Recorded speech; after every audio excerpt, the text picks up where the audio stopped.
Hello， 大家好，我是易王，欢迎来到每周科技要闻的第3期可能有同学觉得我们才更新了2期就开始放鸽子了，但是这里我要明确的告诉大家，国庆7天假期正是举国欢庆、全民放松的美好特殊时刻，所以它是不能算在物理学的时间内的因此除去这7天，我们确实是周更的。当然，更关键的是，我们刚好赶上了为期1年的 iPhone 12发布会的终点苹果的线上特别活动。此次活动以圆润小巧且长得很像咬了一口的苹果的 HomePod Mini 作为前菜。HomePod Mini 搭载了苹果的 S5 芯片，而非原版 HomePod 中的 A 系列芯片。除了音质之外，苹果对这款音箱的介绍是重点围绕着家庭助理这个定位展开的。HomePod Mini 的定价为99美刀，国行749 RMB， 相对于要1000多块钱的 AirPods意外的还让人觉得有点实惠。当然，这个在音箱中算小的体积，是否能实现苹果所说的优秀音质，还得等实际上手测试才知道。然后这次的正餐肯定就是 iPhone 12系列了苹果一口气发布了 iPhone 12无印、Mini、Pro 以及 Pro Max 4款手机，外观整体回到了5代有棱有角的风格不知道会不会硌手。新的基于5纳米制成的 A14 仿生芯片自然是 iPhone 12全系列的标配，而且全系列都支持5G 网络在发布会上，苹果可是叨了好久的5G。不过和美版不同的是，国行 iPhone 12并不支持5G 毫米波所以也缺少对应的天线。此外，比较值得注意的就是 iPhone 12全系列都明确标明支持北斗导航。另外一个新卖点就是将之前 Mac 上经典的 MagSafe 功能带到了 iPhone 上。iPhone 12全系列支持磁吸式的无线充电终于可以一边玩游戏一边无线充电了。以及强大的磁力还可以很方便的将 iPhone 12当成冰箱贴来使用。相比 iPhone 11无后缀的 iPhone 12，除了新的配色之外，有着更窄的边框、更好的屏幕、更耐摔的前面板、更小的体积和更轻的重量，这些都是会给用户体验加分的地方。而精致小巧的 iPhone 12 mini 则会是小手挡和单手挡的福音，它的体积和 iPhone 8相近，但是配置相比 iPhone 12没有明显的缩水，就是国行不支持 eSIM， 所以不能像其他型号那样支持双卡。定位高端的 iPhone 12 Pro 系列，除了有着比上代更大、比12更亮的屏幕和闪亮的手术级别不锈钢中框之外其 Pro 之处几乎全在相机模组上面了。对比非 Pro， 除了多了个长焦镜头，还增加了已经在 iPad Pro 上登过场的 LiDAR 激光雷达。大号的 Pro Max 因为有着更宽裕的内部空间，使得它可以塞入比 iPhone 12 Pro 再好一点的相机模组，暗光表现更强，长焦镜头焦段更长，还配备了新式的防抖系统。不光是硬件 ，Pro 这个标签也延伸到了软件层面。iPhone 12 Pro 以及 Pro Max 支持 Apple ProRAW 格式的照片拍摄与编辑，并且是目前为2款支持 4K 60fps 杜比世界 HDR 视频录制的手机，而 iPhone 12和 mini 在这方面只支持到30fps。按照苹果在发布会上的描述方向这才是真正的 Pocket Cinema Camera，隔壁家的那都是放不进口袋的假口袋摄影机。不过就是 Pro 系列把前面削掉的重量给加了回来，变得和前代接近了。Pro Max 还是要接近半斤的重量。在续航方面，就苹果官网给出的数据而言，12 Pro、12 Pro Max 跟前代大体接近，增减也就在1个小时以内。12 mini 要差一点，但比 iPhone SE 2要强。定价上初看起来 iPhone 12入门款的价格和上代一致但是这一次的入门款是小屏幕的12 mini， 同样屏幕尺寸的12是涨价了。而高端的 iPhone 12 Pro 系列以存储容量为基础计算的话，便宜了一点但它们与非 Pro 的差距也比前代小得多，挑选起来更加逼死强迫症。而延续了 Apple Watch 上的环保策略，新的 iPhone 全系列不再附赠耳机和充电器，只有一根 Type-C 转 Lightning 的数据线等于说入门款本质上也是涨了一点点这个变化也波及了所有官网在售的旧款 iPhone就是法国有些例外因为当地法律的原因还得配耳机。不过大家都在吐槽的是，之前苹果的5+1安充电器都是 Type A 接口的新的数据线没法直接用，还得再买充电器或者线或者转接头，和环保的愿景似乎有点冲突。以及比较遗憾的是，不管是12还是 Pro 都没有搭载之前盛传的120Hz 高刷屏至少苹果没有说过有，可能是为了在削薄机身的同时保证续航。同样刚好赶上的还有红场的发布会这次可以说是 AMD 10年来最有底气的一次发布会了。在回顾了历代 Zen 架构 CPU 的发布会和发展历程之后，意气风发的苏妈宣布了全新的 CPU 架构 Zen 3新架构最大的变化在于将之前2个4核 CCX 单元合并成了1个8核 CCX 这样每个核心可以访问的 L3 缓存容量就翻倍了，延迟也有所下降，再加上其他的改进，反映在性能上便是19%的 IPC 提升。新的 CPU 虽然依旧采用7纳米工艺但能效比依然有了显著的提升。AMD 宣称 Zen 3架构 CPU 的能效比已经达到了 i9-1090K 的2.8倍，而更强大的基于5纳米工艺的 Zen 4架构 CPU 也已经在路上了。新一代的 CPU 命名直接从3000系列跳到了5000系列首轮发布的有6核到16核的 5600X、5800X、5900X、5950X， 不带插的版本暂时还没有消息。虽然缓存等纸面参数和3000系列基本一样，只有主频略高一点但是实际的性能提升不小，特别是在之前的短板单核性能方面。其中12核心的 5900X 成为第一款 R20 单核成绩突破600分的处理器。5900X 相比于前代的390XT在 1080p 分辨率下的平均游戏性能提升达到了 26%。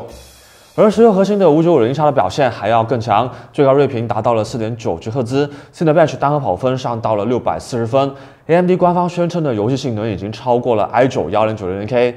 当然这些都是发布会上官方公布的数据实际还是要等产品出来后的评测。新处理器会在11月5号上市赶上双11了。同时，每一款处理器的首发价格都比3000系列贵了50美刀。对于高端处理器来说还好，但是对于5600X来说就是贵了20%推算国内的首发价要去到2000多元。英特尔再不努力，我们就买不到便宜的 AMD 处理器了。锐龙5000系列依然使用的是 AM4 接口，遵守了之前 AM4 用到2020年的承诺，所以主板还是使用的500系列。同时400系列在明年1月份会获得 BIOS 更新，继续支持新处理器。在主板支持这一方面，苏妈还是相当良心的。300系列官方没有提到，这个可能就要看主板厂家们了。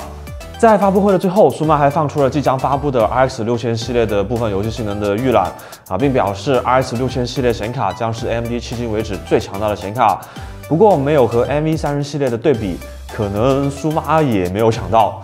VideoCut 收集了3080在同设日下的帧数，发现 RX 6000的预览性能平均下来要稍弱于3080。我们也测了一下1090K 加3080在无主之地3中同设置的帧数为62多点比发布会中的61帧稍高。在这个预览中 ，AMD 并未公布具体的型号信息所以万一这一次展示的只是 RX 6000系列大杯显卡的性能后面正式发布会还有一个超大杯的惊喜呢。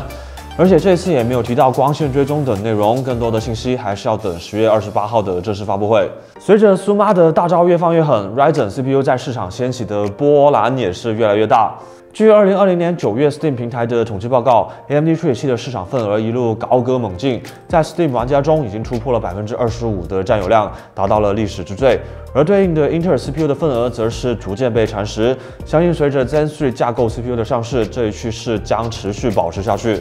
但是历史总是在重复它自己。想当年酷睿出现之前，也同样是 AMD 的盛世。所以接下来的几年中，英特尔能否打赢，以及何时打赢一场翻身仗，才是这场大战的高潮部分。但是在 NV 收购 ARM、苹果推出自研桌面 CPU 的这个时代，究竟谁才是最后的赢家？相信只有时间才能告诉我们答案。OK， 吹完这几句牛，我们还是要回到正题。老黄最近可是一直在制造大新闻以至于我们的节目都快成每周老黄要闻了。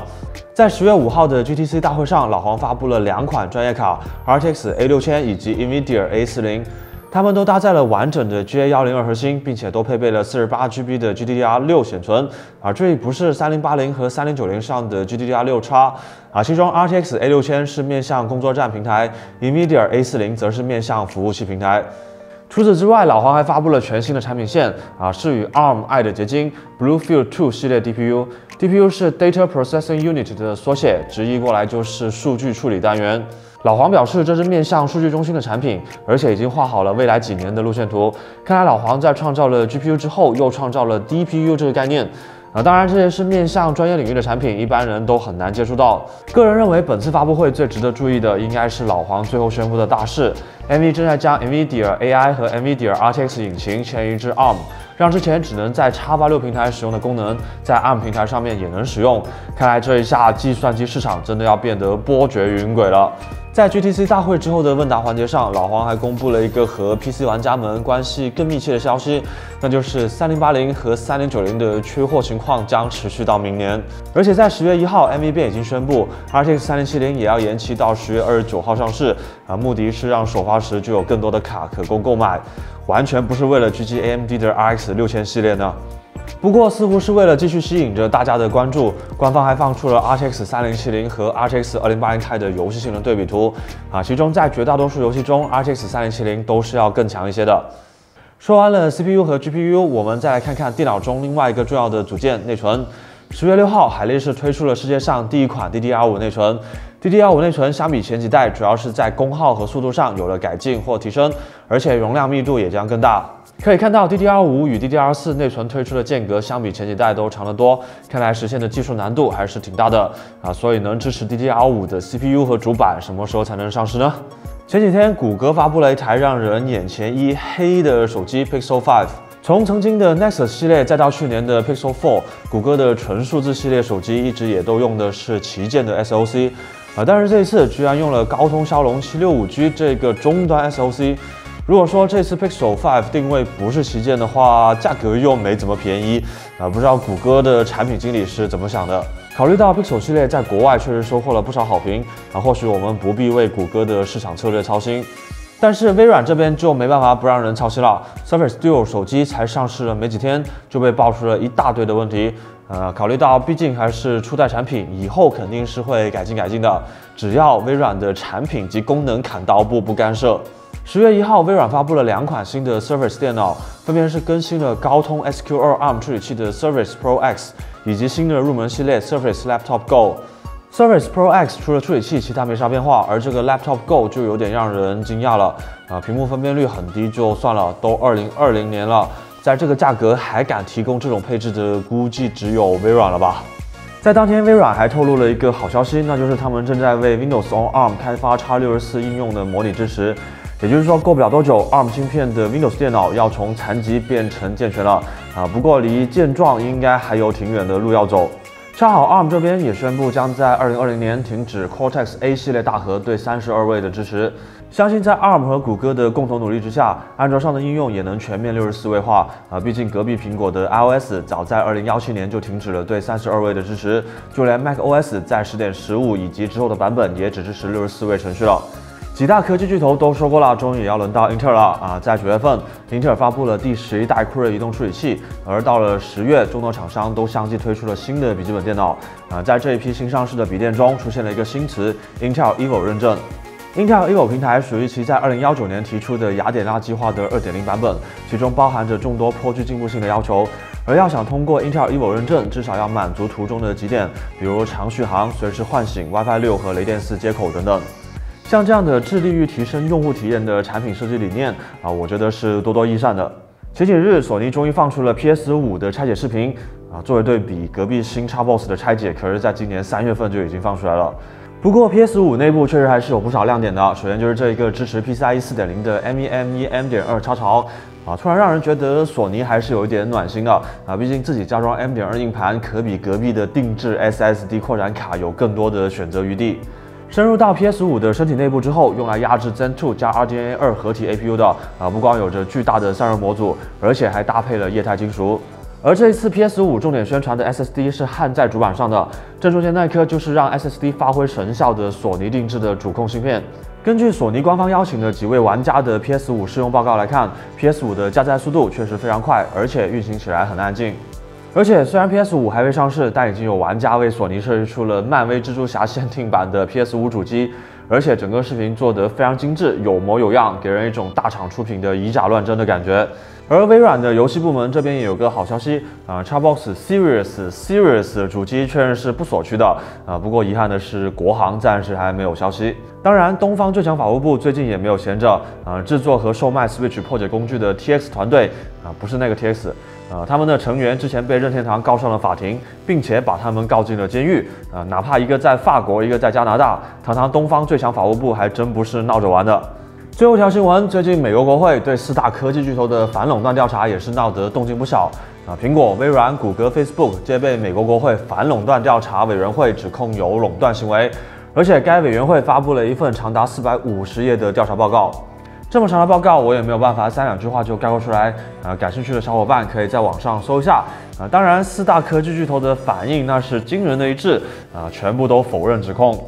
OK， 本期的节目就到这里了。如果觉得这个影片对你有帮助的话，记得点赞和评论支持一下。除了这个每周科技要闻之外，我们也一直在输出新鲜有趣的数码产品评测与折腾影片。新观众可以点一个订阅进来参观一下，说不定会发现让你眼前一亮的内容。同时，如果你有电脑主机、电脑硬件、电脑外设的需求的话，可以到我们的淘宝店铺一王的藏宝阁看一下。大家等待已久的 Vector One 机箱青春版、Vector One 标准版的金属 DLC 侧版以及 iTix 主机都已经上架了。扫描屏幕上面的二维码，或者是到淘宝店铺页面搜索一王的藏宝阁即可到达。那么下次再见，我是一王，拜拜。